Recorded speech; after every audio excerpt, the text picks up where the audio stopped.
ওই আমার স্মৃতির সিধু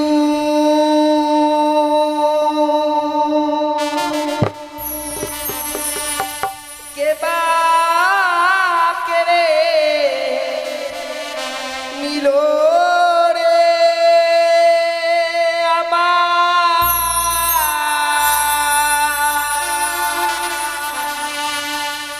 আমায় বিধবা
অপরাধ করেছিলাম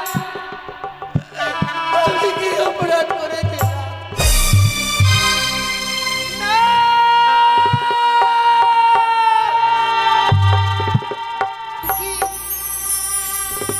সে কি স্বপ্ন দেখলাম ঠাকুর এই বাসর ঘরে আমার স্বামীকে ওই পদ্মার কালিয়া নাগিনী দংশন করেছে না না না সে কখনো হতে পারে না এই জিনিস চিত্রল বাসর ঘর এই বাসর ঘরে একটি পিপিলিকাও প্রবেশ করতে পারে না সে কি দেখছি আমি আজ যেন এই বাসর ঘর অন্ধকারে পরিণত হয়েছে। ওগো ওগো, তুমি কোথায় আছো? একটি বার দেখা দাও। দেখো আমাদের এই বাসর ঘর যেন অন্ধকারে পরিণত হয়েছে গো। আমি যে একাই বাসর ঘরে থাকতে পারবো না প্রভু, একটি বার দেখা দাও না। বুঝেছি অভিমান করেছো, রন্ধন করে আনতে বিলম্ব করেছি বলে অভিমান করেছো। বেশ, কি করে তোমার অভিমান ভাঙাতে হয় তা আমিও জানি গো। এই মুহূর্তে আমি এই বাসরের বাতিকে জ্বালাবো, দেখি তুমি কোথায় লুকিয়ে রয়েছো।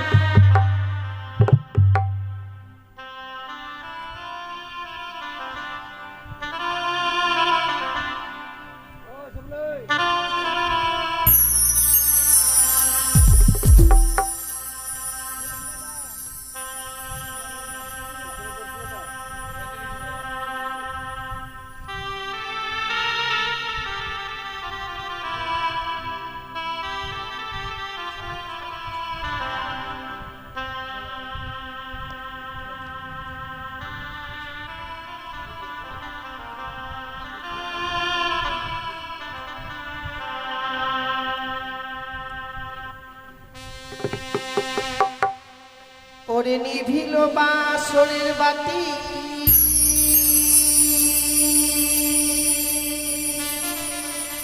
কে নিভায়ে দিল?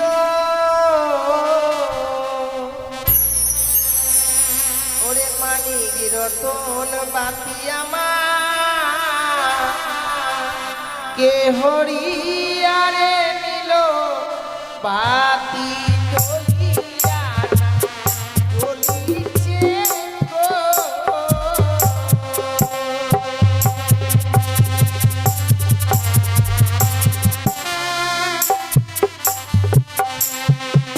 ওরে বাও নাই বা তা শোনাই রে, নাই প্রবণের গতি বাড়ি।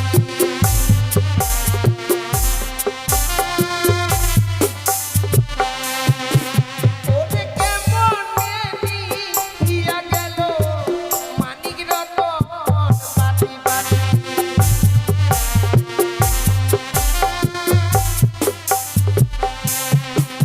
আরি ঘিয়ের তেলে ভরা বাতি জ্বলে সারা রাত্রি।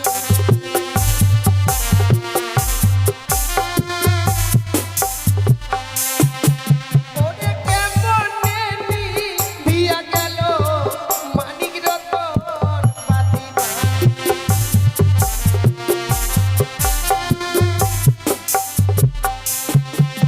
আমি একো বাড়িটা লালাম বাতি, তবু না জ্বলিল বাতি।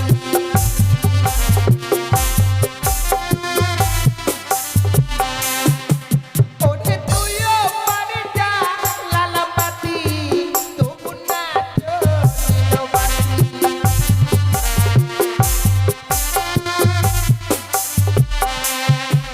ওরে হাই রে আমার দারুণ বিধি, এ ছিল কপালে বাতি।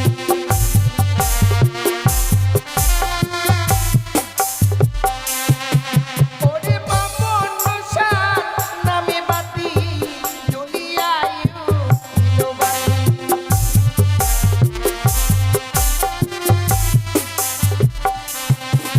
ও বাতি জ্বলিয়া জ্বলিল রে।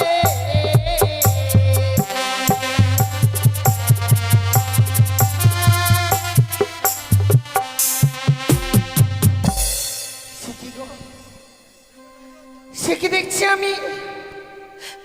আজকে দিনে যেন এই বাতি জ্বালাবার পর দেখছি স্বামী স্বর্ণ পালক চিনি দুলার মধ্যে পড়ে রয়েছে। ওগো স্বামী, একটি বার কথা বলো, কেন তুমি এই স্বর্ণ পালক চিনি দুলার মধ্যে পড়ে রয়েছো? এত অভিমান তোমার, একটি বার কথা বলো না। কেন যে অভিমান করেছো আমি বুঝতে পারছি না। রন্ধন করে আনতে বিলম্ব করেছি বলে অভিমান করেছো। তুমি জানো না স্বামী, আমি তোমার জন্য রন্ধন করে নিয়ে এসেছিলাম। এসে দেখছি তুমি যেন ঘুমিয়ে পড়েছো। ভাবলাম কাছে ঘুমিয়ে জাগিয়ে দিলে স্বামী যদি আয়ু কমে যায়, অমঙ্গল হয় আমার জীবনে, সে ভয়ে আমি তোমায় জাগাতে পারিনি। আমি যেন তোমার পদসেবা করেছিলাম, কিন্তু কথা থেকে সে নিদ্রা দেবী দুই নয়নে ভর করলো। ঘুমের জ্বালা সহ্য করতে পারিনি, আমি ঘুমিয়ে পড়েছিলাম। হঠাৎ ঘুম থেকে জেগে দেখছি তুমি বিছানায় নেই। বাতি জ্বালাবার পর দেখছি তুমি স্বর্ণ পালক ছিঁড়ে দোলার মধ্যে পড়ে রয়েছে। ওগো প্রভু, একটিবার তুমি একটিবার কথা বলো না, এমনি ভাবে নীরব হয়ে থাকো না গো। তুমি যদি এমনি ভাবে নীরব হয়ে থাকবে, আমি আমার এই মনের কথা কার কাছে প্রকাশ করে বলবো বলো না? একটিবার কথা বলো।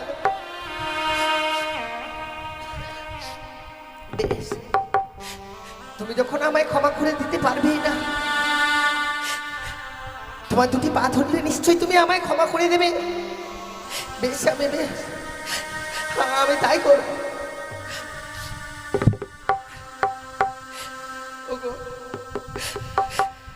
তুমি আমায় ক্ষমা করে দাও না। সে কি দেখছি আমি? ওগো, এই তোমার বাবার কনিষ্ঠ কুলতে রক্তের ধারা বয়ে যাচ্ছে। ওগো, তুমি বলো না কি হয়েছে? আমি যে স্বপ্ন দেখেছি তুমি কি সেই স্বপ্ন সত্যি হয়ে যাবে? ওগো, তুমি কথা বলো, কথা বলো।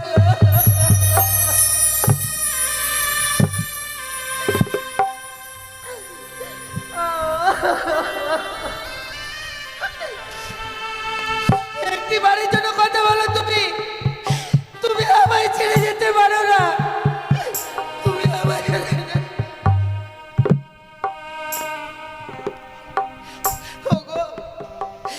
একটি বারে শুধু কথা বলো এই হতভাগিনী চোখে। একটি বারে কথা বলো প্রভু।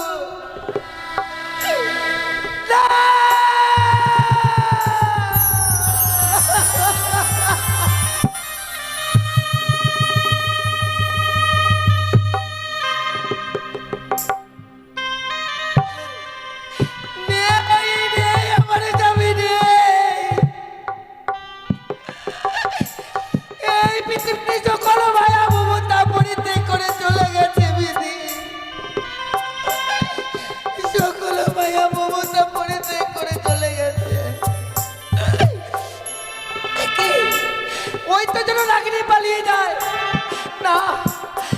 আমি তোমায় পালিয়ে যেতে দেবো না রাগিনী। তাই আমার অস্থির হচ্ছে বিয়ের স্বর্ণ জাতি, তা দিয়ে তোমার অষ্ট করে কাল পুচ্ছ কেটে নিল।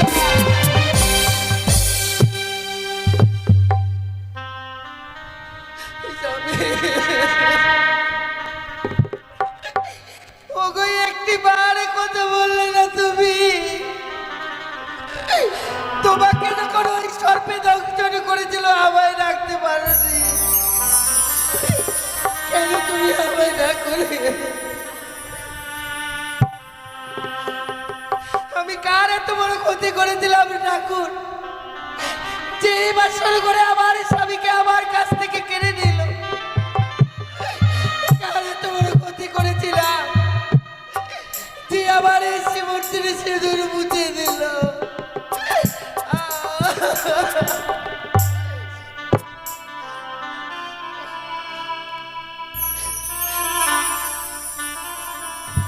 ওই আমার স্মৃতির সিঁদুর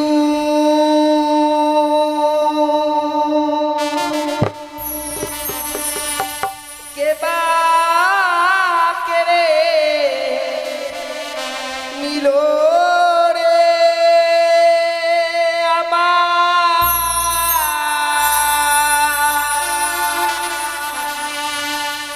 আমায় বিধবা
অপরাধ করেছিলাম? আমি কি অপরাধ করেছিলাম? ওগো, ও আর রইলো না। একটি নিশে স্বামীকে নিয়ে আমি ঘর করতে পারলাম না মা। ঘর করতে পারলাম না।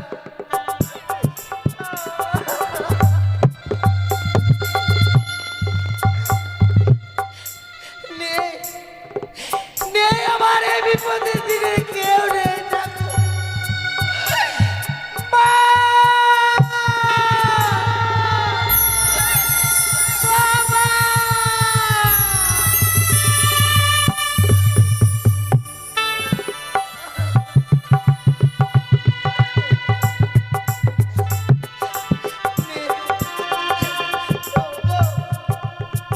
আমার এই বিপদের দিনে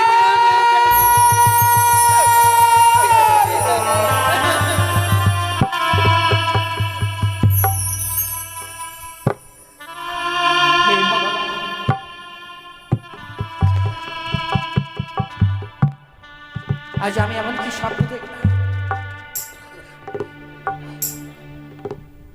কে যেন আদর থেকে বললো, রে সোনিকা, তুই আর নিশ্চিন্তে ঘুমিয়ে থাকিস নি মা। একটিবার তোমরা নদী গেলা খাইকে দেখবার জন্য ছুটে আই। ছুটে আই বাসর ঘরে।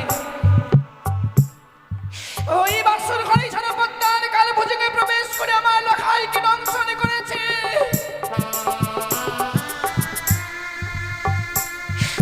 না না, এই স্বপ্ন দেখবার পর আমি কিভাবে স্থির হয়ে থাকি? আমি যাব এই মুহূর্তে আমার লখাইকে দেখবার জন্য সেই বাসর ঘরে। ওই তো যেন লখাই অমনি ভাবে আমাকে মা মা বলে ডাকে। না লখাই, না বাবা, আমি এই মুহূর্তে তোর কাছে যাব। তুই একটিবার দাঁড়া লখাই।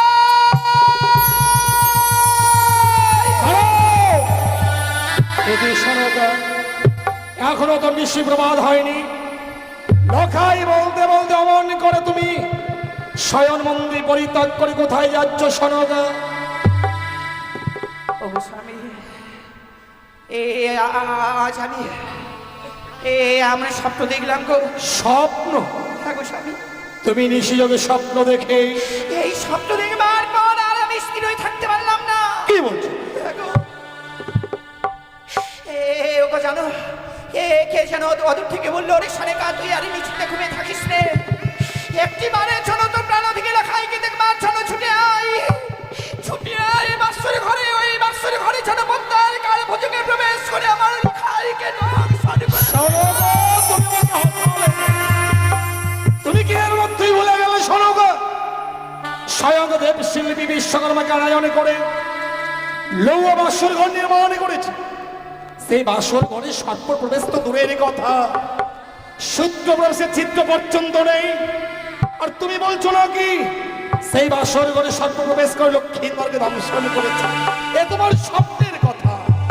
স্বপ্ন যেমন স্বপ্নের মতো আসে, আবার স্বপ্নের মতো চলে যায়।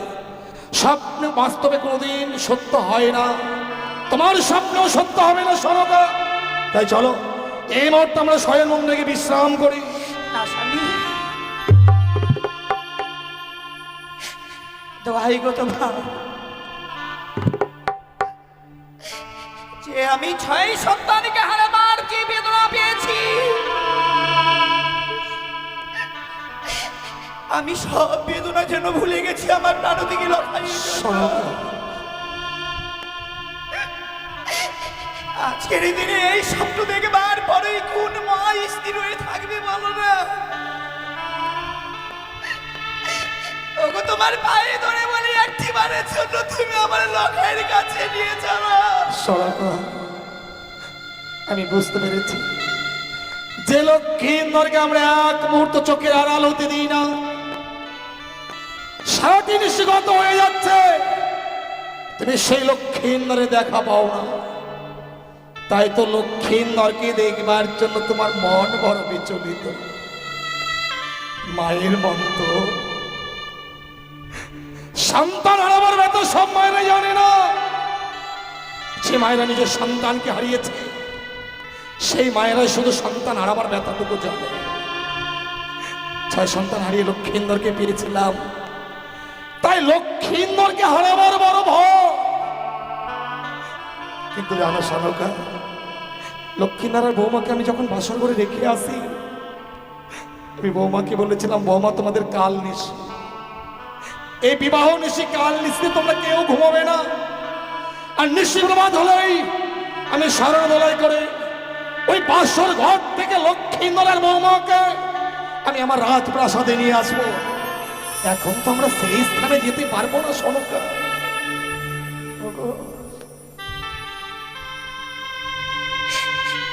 তুমি আমার মনের বেদনাটা বুঝতে পারলে না স্বামী।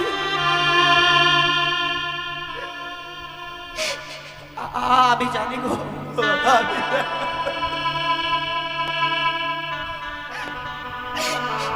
আজকের এই দিনে পিতা মাতাদেরকে সত্যি যেতে হয় না স্বামী, কিন্তু আমি তোমাকে কথা দিচ্ছি গো, ওই বাসনের ভিতরে আমরা প্রবেশ করবো না স্বামী। ওই বাসনের বাড়ির স্থান থেকে বৌমা লখাইয়ের মুখে কয়েকটি কথা শুনবার পর আমরা বাসনের বাইরের স্থান থেকে আবার ফিরে আসবো গো। ও গো, নিয়ে চলো না গো। শোনো গো, আজকের এই লক্ষ্মীন্দরের বিবাহ নিশ্চিতে তোমার কথা রাখতে গিয়ে আমি যে বৌমাকে কথা দিয়েছিলাম সে কথা রাখতে পারলাম না। তুমি যখন লক্ষ্মীন্দরকে দেখবার জন্য বিচলিত হয়েছ, আচ্ছা আমি এই মুহূর্তে তোমাকে সেই লক্ষ্মীন্দরের বাসর ঘরে নিয়ে যাব। এসো শোনো, এসো। ওগো, সত্যি কি তুমি একটিবারের জন্য এই হতভাগের সঙ্গে কথা বলবে না? শালকা, তুমি শুনতে পাচ্ছ? বৌমা কি বলেছিলাম, তোমরা সারাটি নিশ্চয় জায়গায় কাটাবে, তাই চেয়ে দেখো, চেয়ে দেখো। বাসর ঘরের ভিতরে গেল, বৌমার কণ্ঠস্বর শোনা যাচ্ছে, বৌমা সারা নিশ্চয় জেগে লক্ষ্মীদেবীর সঙ্গে কথা বলছে। শালকা, ওগো, বৌমা শুধু কথাই বলছে না গো। ওগো, তুমি একটিবারে ভালোভাবে সে কর্ণভেদ করে শোনো না। ওই বাসনের ভিতরে বৌমা যেন সেই টুকরে টুকরে কাঁপছে। বৌমা বাসর ঘরে কাঁদছে? আজ তো বৌমার কাঁদবার সময় নয়, তবে হতভাগী কাঁদবে কেন? তুমি একটু দাঁড়াও তো শোনকা। বৌমা, কি গো? আমি তোমার শ্বশুর ঠাকুর, বাবা, সঙ্গে তোমার শাশুড়ি মাকেও এনেছি। মা, এই আমরা কি শুনছি বৌমা? কি বাবা? বাসরের বাইরে তোমার কান্নার রোল ভেসে আসে। কেন আজ তুমি বাসর ঘরে কাঁদছো বৌমা? বাসর ঘর কই না তো বাবা, আমি তো খাচ্ছি না গো। কেন কাঁদবো আমি এই বাসর ঘরে? আমি কাঁদছি না বাবা। বৌমা, তুমি বাসর ঘরে কাঁদছো না মা? বেশ মা, আমরা বড় আশা নিয়ে তোমাদেরকে দেখবার জন্য এসেছি মা। একটিবার শুধু এই বাসের দরজা খুলে দাও তো মা। বাসরের দরজা? হ্যাঁ মা। সে তো আমি পারবো না। কিন্তু কেন? না, আমি ওই বাসরের দরজাখানা কিছুতেই খুলে দিতে পারবো না। বৌমা কি বলছো? আমরা বাসর ঘরে বেশিক্ষণ দাঁড়াবো না মা। শুধু লক্ষ্মীন্দরকে তোমাকে দেখবার পর আমরা আবার রাজপ্রাসাদে ফিরে যাবো মা। তুমি একটিবারের জন্য খুলে দাও, তুমি একটু বুঝিয়ে বলো না। বেশ। ও বোধ মা,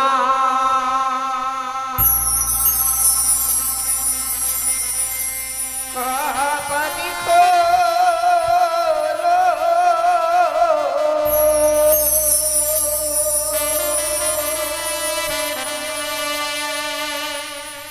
ও রে প্রাণে বোধ, ও রে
কেন মা, কেন এমনি ভাবে আজকে এই বাসর ঘরে নীরব হয়ে রয়েছো মা? সনকা, তুমি কিছু লক্ষ্য করেছো? আজ আমি অবাক হয়ে যাচ্ছি। বিয়ের পর বুঝি সন্তানরা পর হয়ে যায় সনকা? যে লক্ষ্মীন্দর অদূর থেকে আমাদের দেখলে মা বাবা বলে ছুটে এসে পক্ষে চড়িয়ে ধরতো, সহস্র চুম্বনে আমাদের দুই গাল ভরিয়ে দিত। আজ বধুমাতা কথা বলছে, কিন্তু ওই লক্ষ্মীন্দর তো একটিবারের জন্য আমাদের সঙ্গে কথা আর বলছে দেরি করো না স্বামী, একটিবার শুধু ওই বৌমাকে বলো না, যাতে আজকের দিনে এই বাসের দরজা খুলে দেয়। আমি লখাইকে ছাড়া না দেখে আমি যাব না গো। বৌমা,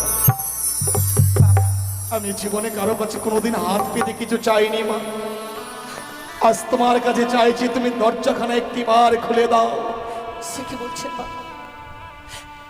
সত্যি যদি আমাকে এই বাসর ঘরে দরজাখানা খুলে দিতে হয়, আপনাকে যে তার পূর্বে 3 সূত্র অঙ্গীকার করতে বৌমা, তুমি এতই স্বার্থপর? বৌমা, এই বিশাল পৃথিবীতে লখাই ছাড়া আমার আর কে আছে বলো? আমার যা কিছু আছে সবই তো তোমাদের। জানি না বৌমা, তুমি বাসর ঘর থেকে বেরিয়ে আমার কাছে এমন কি চাইবে ও স্বামী, যার জন্য দরজা খুলে দেওয়ার পূর্বেই তুমি আমাকে 3 সত্য অঙ্গীকার বলছো। একটিবার শুধু বৌমার সঙ্গে কি সত্য অঙ্গীকার করো গো? বেশ সনকা, লখাইকে দেখবার জন্য এসেছি তো। বৌমা, বাবা, আমি 3 সত্যের আবদ্ধ হব মা। বলো তোমার এমন কি সত্য রহিয়া আছে? বাবা, আপনি শুধু আমায় বাসরের বাইরে থেকে কথা দিন। এই নিশ্চিত প্রবাদ হয়ে গেলে আপনার কাছ থেকে আমি যা চেয়ে নেব আপনি আমার হস্তে তুলে দেবেন বাবা। বেশ বৌমা, আমি কথা দিলাম, তুমি দরজাখানা খুলে দাও। আপনি যখন কথা দিয়েছেন, আমি এই মুহূর্তে এই বাসনের দরজাখানা খুলে দেব। বেশ মা।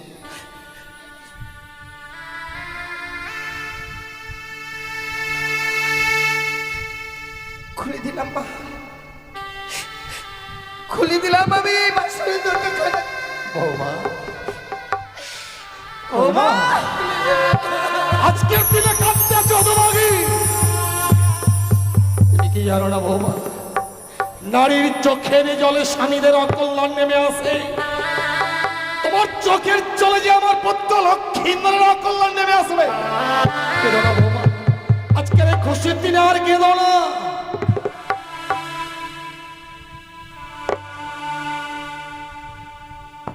ওরে হতভাগী, মা, আজকের এই দিনে এমনি ভাবে কাঁদতে নেই মা। আর কেন কাঁদছিস আমি জানি না। এটা যে তোর শুধু একার বিধান নয় মা। এই পৃথিবীতে যতগুলো নারী জন্মগ্রহণ করেছে সকল নারী রাখে এই বিধান মা।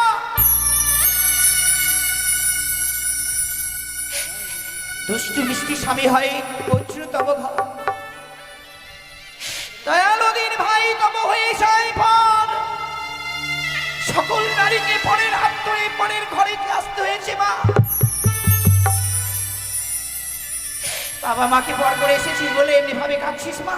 মা, সত্যি যদিও বাবা মাকে পরিত্যাগ করে এসেছি আমি, এখানে এসে আমি বাবা মায়ের অভাব পাইনি। তাহলে কাঁদছিস সেখানে কেন? নাকি আপনার মতো মমতাময়ী মা থাকে, সেখানে মায়ের কি অভাব হতে পারে গো?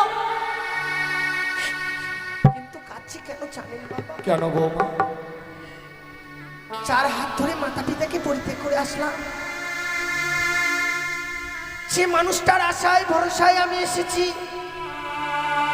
সারাটা নিশি পার হয়ে যাচ্ছে বাবা, সে যে আমার সঙ্গে কথা বলছে না। কি বলছো?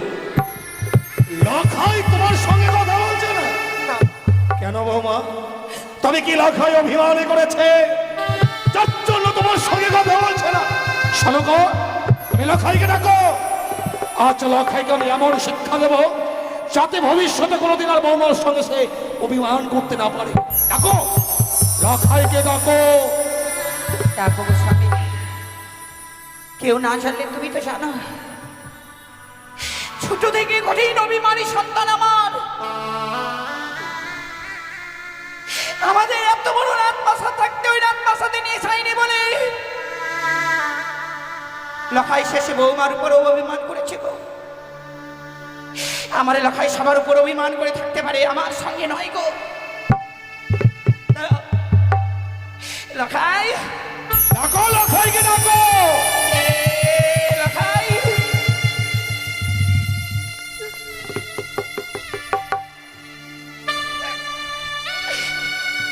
লখাই রে, এ পুত্র দেখ না,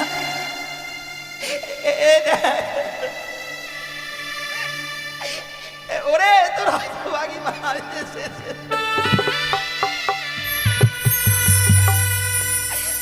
লখাই, লখাই, কথা বল না, কথা বলছিস না কেন? দিদার কথা বল। কি হলো শোনো গো? এই দেখো না, এই দেখো অভিমানী সন্তান আমার উপরেও শেষে অভিমান করে রয়েছে।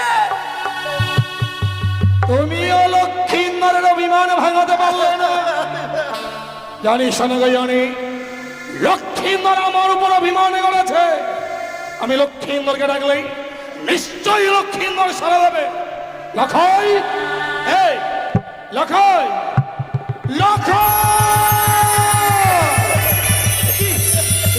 আমি কিন্তু বাবা, লক্ষ্মীন্দরের গৌর বর্ণ আছে মলিন বর্ণ হয়ে গেছে, তার মুখে গরল হয়ে যাচ্ছে।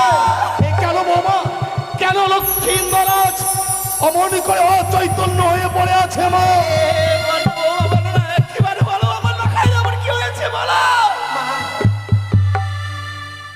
যাকে আপনারা প্রাণ ভরে ডাকছেন,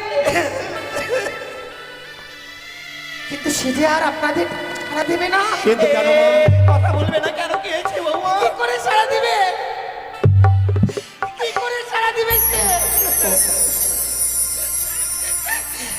তাকে যে ওই পঞ্চার কালিয়া লাগিয়ে দর্শন করে দিল।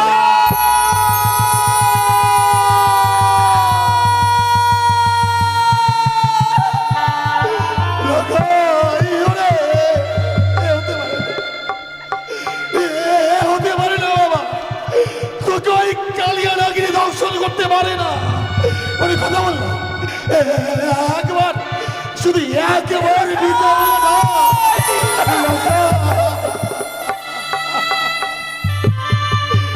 কথা বললাম, কথা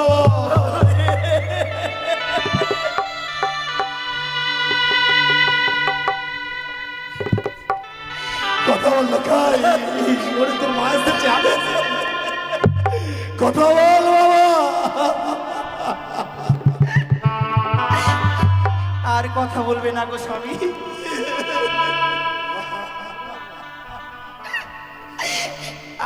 আর কথা বলবে না আমার সন্তান, আর কথা বলবে না।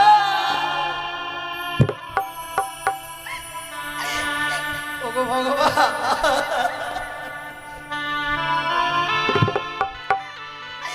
আমি তোমার চরণে এমন কি অন্যায় করেছিলাম যে আমার সন্তানকে তুমি কেড়ে নিলে?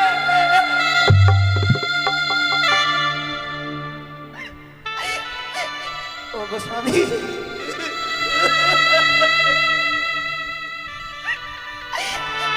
আমরা কি এতই রাক্ষসী ছিলাম গো? এর আগে আমি ছয়টি সন্তানকে খেয়েছি। ভগবান দেখি করে আমাকে একটি সন্তান দিল গো। আমার এই সন্তানকে খেয়ে ফেললাম। কেঁদো না, কেঁদো না শোনো,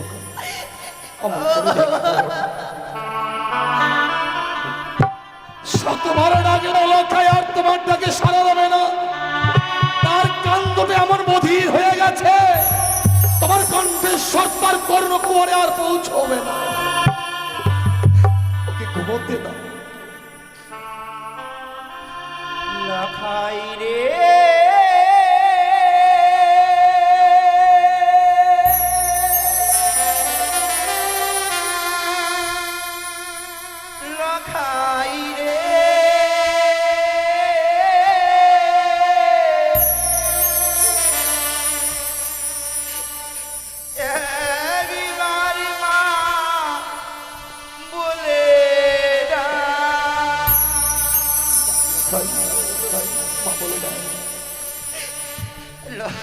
লখাই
রে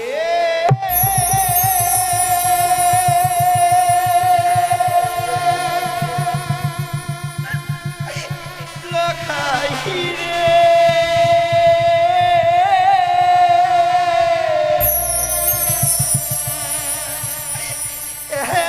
একবার বলে না কে ডাকিবে লখাই আর কোনোদিন তোমাকে মা বলে ডাকবে না সরকার। মা বলে পাখি যে তোমার খাঁচা ছেড়ে চলে গেছে, আজ আমাদের মায়ার বাঁধন ছিন্ন করে লখাই আমাদের অনেকই দূরে চলে গেছে। তাই শত ডাকলেও লখাই আর তোমাকে কোনোদিন মা বলে ডাকবে না। তোমরা কেউ এই বাসর ঘরে কাঁদবে না। তোমরা যদি বাসর ঘরে সবাই কাঁদো, বাসর ঘরে যদি আমি কাঁদি, ওই কানি আড়াল থেকে অট্টহাসি আসবে, উচ্চস্বরে বলবে ওই আজ পুত্র শোকে কাতর হয়েছে, পুত্র শোকে শেখাচ্ছে। তাই কেউ কাঁদবে না, সবাই বাসর ঘরে হাসো, আনন্দ করো, নৃত্য করো। কেউ বাসর ঘরে কাঁদবে না, কেউ কাঁদবে না।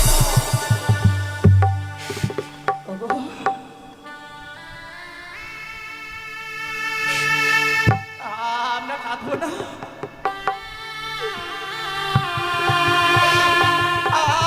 আমরা সবাই হাসবো।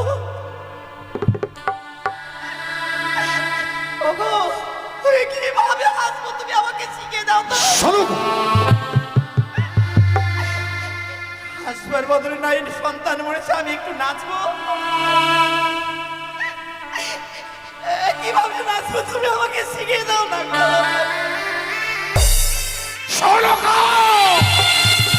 অযথা বাক্য বাক করে আজ আমার ধৈর্যের বাঁধ ভেঙে দিও না। এই বাসর ঘরে লক্ষ্মীর প্রাণে মারা গেছে শুধু কানির নাট্য। তাই লক্ষ্মীন্দর দেহটা অপবিত্র হয়ে গেছে। লক্ষ্মীন্দরকে কেউ ছুবে না, ওই কানের উচ্ছিষ্ট কেউ ছুবে না।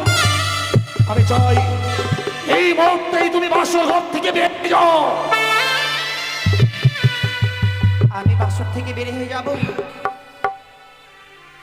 কিন্তু তুমি যে আমাকে কথা দিয়েছিলে যে নিশি বরবাদ হয়ে গেলে লখাইকে তুমি আমার হাতে ফিরে দেবে। দাও না গো। ওই দেখো পূর্ব আকাশ লাল হয়ে এসেছে, একটিবার শুধু আমার লখাইকে ভিক্ষে দাও না। আমি পারিনি সনকা, লক্ষ্মীন্দরকে এক জিনিসের জন্য আমি ধরে রাখতে পারিনি। দেবতারাও যে বিশ্বাসঘাতক হয় আমার জানা ছিল না।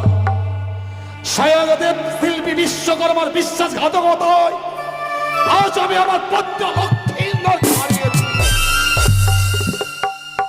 আমার লখাইকে আমরা আবার ফিরে পাবো। লক্ষাইকে আবার ফিরে পাবো? হ্যাঁ গো স্বামী, কি বলছো তুমি? আজকের দিনে তোমাকে যে এক দেবীর পুজো করতে হবে স্বামী। কিন্তু দেবী পুজো না করে তো আমি অন্ন জল গ্রহণ করি না সনকা। আমি তোমার সেই দেবীর কথা বলছি না। তবে তুমি কোন দেবীর কথা বলছো? আমার বড় পরিচিত দেবী, বড় পরিচিত দেবী? সেই দেবীর নাম ওই তিনটানি চতুর্ভুজা। তুমি করো একটিবার শুধু মনসা পূজা। কি কইলে তুমি? তুমি আমায় মনসা পূজা করতে বলছো?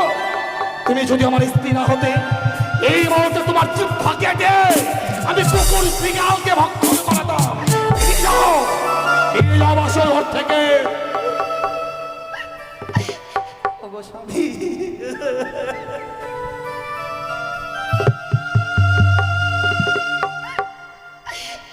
আজকের দিনে এই সরল প্রাণে আমার আজ্ঞা দিলি গো।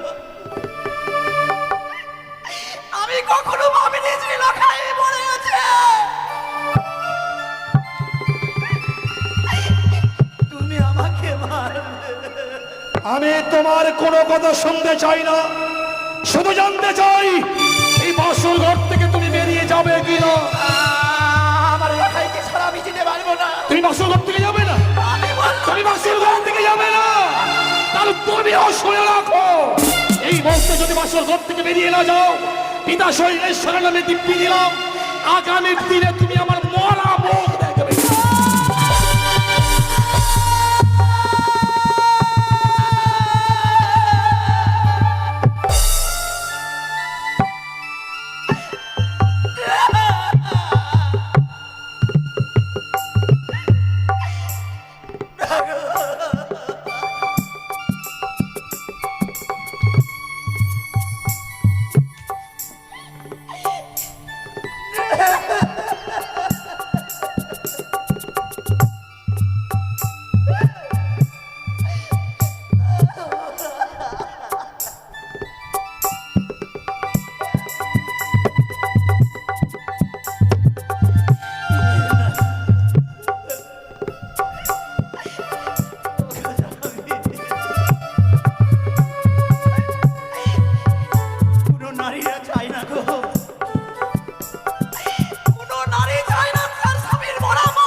আমিও চাইবো না স্যার।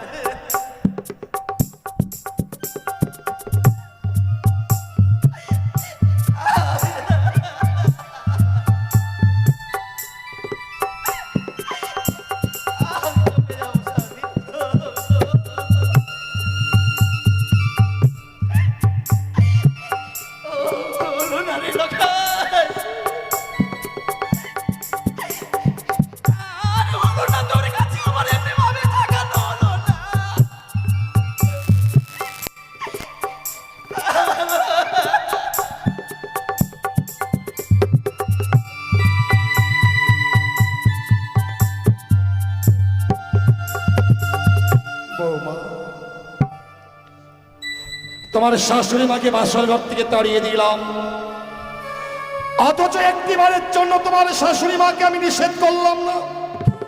কেন জানো মা? জানো মা, এই পৃথিবীতে লক্ষাই আমাদের আপন ছিল, আর লক্ষাই তো আজ প্রাণে মারা গিয়েছে। এখন শুধু আমার আপন বলতে তোমার এই শাশুড়ি মা। তোমার শাশুড়ি মা যদি বাসর করে বেশিক্ষণ থাকে, ওই যতবার লক্ষ্মীন্দরের মরা মুখ দেখাবে, না জানি লক্ষ্মীন্দরের সঙ্গে সে প্রাণে মারাও যেতে পারে। আর এই পৃথিবীর বুকে যদি তোমার শাশুড়ি মা প্রাণে মারা যায়, তাহলে আমার আপন বলতে আর কেউ থাকবে না মা। তোমার শাশুড়ি মাকে বাঁচিয়ে রাখবার জন্য আমি এই বাসর ঘর থেকে দাঁড়িয়ে দিলাম। বাবা, আপনি ঠিকই করেছেন কিন্তু বৌমা, বাবা গো। এই পৃথিবীর বুকে প্রত্যেক বাবা মায়েদের ওই একটাই আশা, কি গো? যখন তারা বৃদ্ধকালে প্রাণে মারা যাবে, সন্তান স্তন্য ধারণ করে সে মা শ্মশানে নিয়ে যাবে। আমারও সেই আশাটাই ছিল মা, কিন্তু লক্ষ্মী ইন্দর তো তা করলো না। তুমি দাও তো বৌমা, তোমার স্বামীকে দাও। এই মুহূর্তে আমি লক্ষ্মী ইন্দরকে নিয়ে যাবো ওই মহা শ্মশানে। ও শ্বশুর বাবা গো,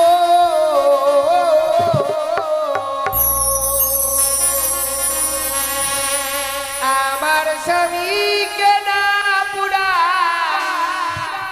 বেহেনা গুনে।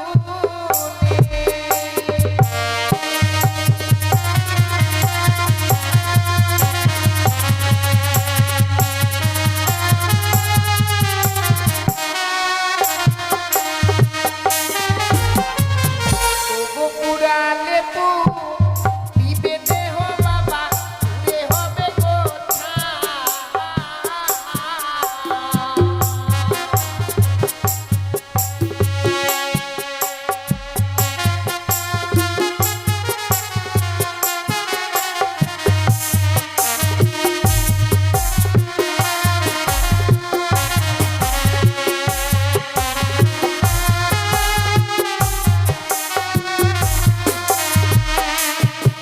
ওগো হাসতে ধরি পায়ে পড়ি বাবা, বলি যে আপনারে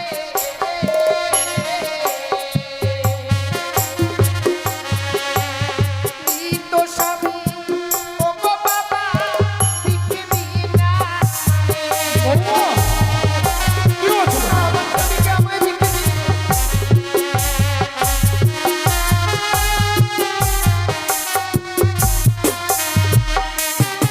ওই মৃত স্বামীকে আমায় ভিক্ষে দিন বাবা। কিন্তু তোমার ওই মৃত স্বামীকে তুমি এমন কি করবে বৌমা?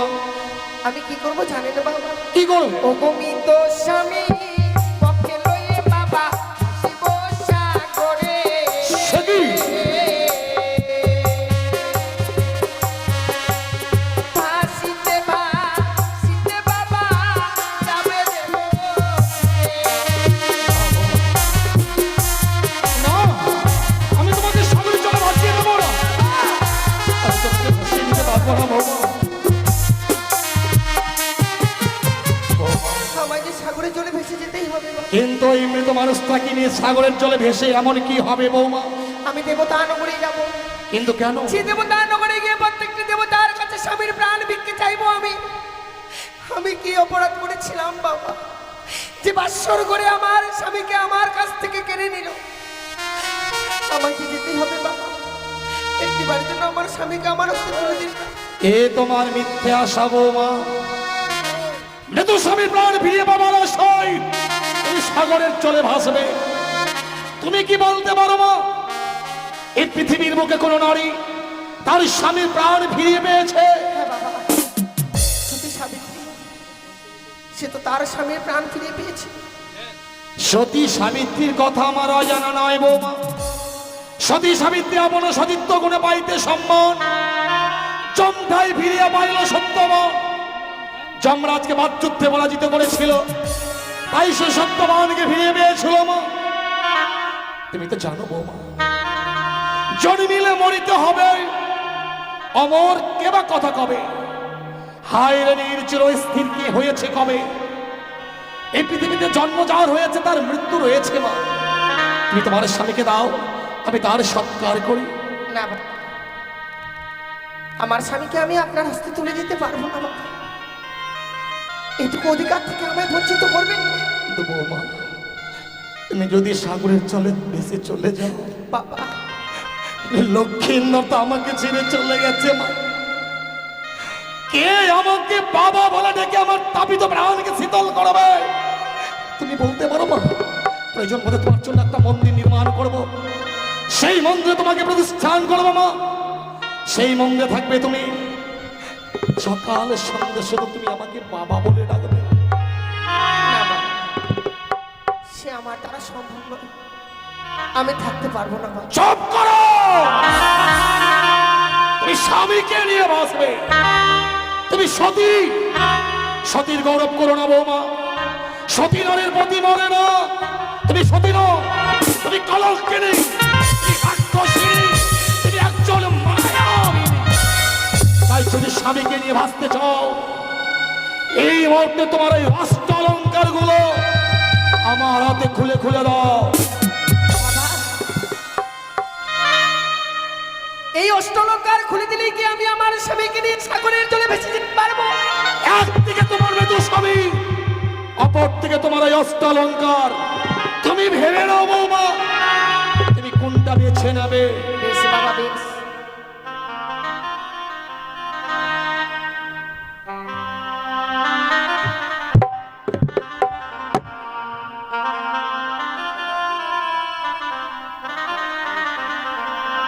ওই আমার মস্তকে সিটিপাটি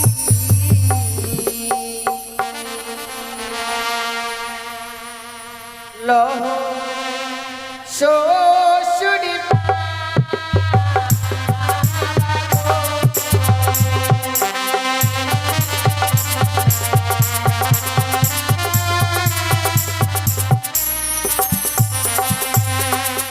ওই আমার মস্তকের সিটি পাটি লহ শ্বশুরি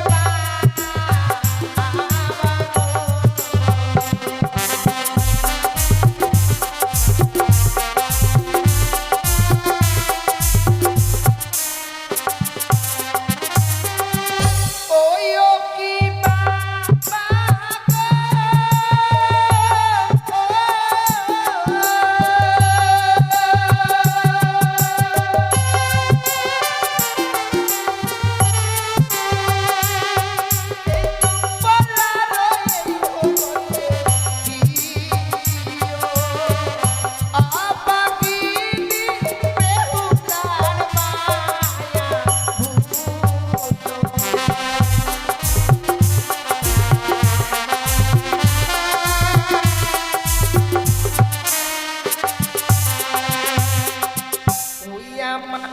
গহলার মালা লহ শ্বশুর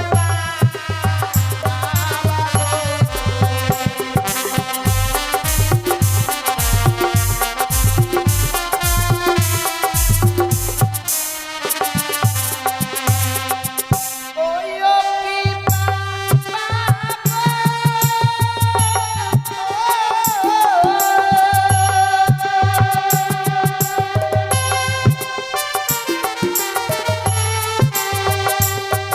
এই চম্পলার স্বর্ণ কাটে দিও আপাকে বেহুলার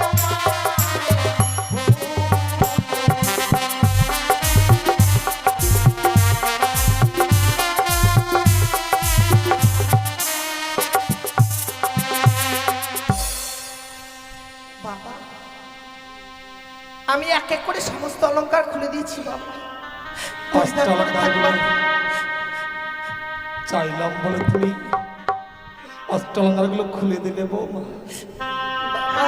গতকালকে যখন এই অষ্ট অলঙ্কারগুলো পরিধান করে তুমি লক্ষ্মীন্দরের পার্শ্বে বসেছিলে, তোমাকে দেখে যেন লক্ষ্মী প্রতিমার মতো লেগেছিল মা। আর আজকে খুলে খুলে ফেললে বলে তোমাকে পাগলনির মতো লাগছে। ওগুলো পড়িয়ে না বৌমা, অষ্টলঙ্কার গুলো পড়ি না। ওই অষ্টলঙ্কার গুলো আমার চাই না মা, ওগুলো আমার চাই না। তুমি শুধু তোমার স্বামীকে আমায় দাও, আমি আমার মৃত সন্তানের সৎকার করব মা। আমাকে সৎকার করবার সুযোগটুকু দাও, দাও মা। আমার সন্তানকে আমি তোমার কাছে ভিক্ষে চাইছি বৌমা। তুমি তাহলে তোমার স্বামীর সঙ্গ ত্যাগ করবে না? শোনো বৌমা, তুমি যখন বারবার উচ্চ স্বরে বলছো তুমি তোমার স্বামীর সঙ্গ ত্যাগ করবে না, কিন্তু তোমার কাছে বহুমূল্য অলংকারটি এখনো যে রয়ে গেছে বৌমা। সে কি বলছেন বাবা? কিন্তু আমি তো একে করে সমস্ত অলংকার খুলে দিয়েছি গো। বুঝতে পারছো না তাই না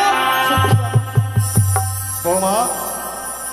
তুমি যে লাল রঙের অগ্নি বস্ত্রের শাড়িখানা পরিধান করে আছো, হ্যাঁ বাবা। স্বামীকে নিয়ে বাঁচতে গেলে তোমায় যে ওই অগ্নি বস্ত্রের শাড়িখানাও খুলে দিতে হবে মা। বাবা সে কি কথা বলছেন বাবা? স্বামীকে নিয়ে সাগরের জলে ভেসে যেতে গেলে এই অগ্নিপথের শাড়ি আমায় পরিত্যাগ করতে হবে। সত্য তাই, বিধবার সর্বাঙ্গে ওই অগ্নিবস্ত্রের শাড়ি শোভা পায় না, তাই তোমাকে ওই অগ্নিবস্ত্রের শাড়িখানা খুলে দিতে হবে।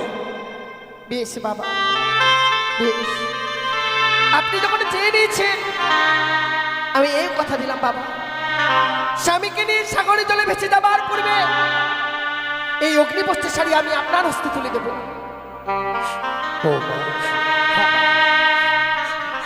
আমি অগ্নিবস্ত্রের শাড়িখানা কেন চাইলাম জানো? কেন বাবা? তোমার স্বামী ভক্তির কাছে আজ আমি পরাজিত। সামান্য ৮ বৎসরের নাবালিকা স্বামীর চরণে মতি রেখেছে, তুমি যে তোমার স্বামীকে নিয়ে সাগরের জলে ভাসবে মা, তুমি যে দেবপুরে যাবে, তুমি ভগবান দর্শনে অগ্রসর হয়েছ, কিন্তু ভগবান দর্শনে অগ্রসর হতে গেলে এক মন এক চিন্তায় যে অগ্রসর হতে হয় মা। ওই লাল রঙের শাড়িটা তোমার কাছে যতক্ষণ থাকবে তোমার কাছে লোভ কাম মোহ বিরাজ করবে মা। এই লাল রংটা হচ্ছে লালসার প্রতীক, তাই তুমি বৈধর্ম বেশ ধারণ করবে। ওই সাদা রংটা হচ্ছে শান্তির প্রতীক মা। বেশ বাবা, আপনি যখন বলেছেন আমি সে বেশ ধারণ করে এই সাগরের জলে ভেসে যাব।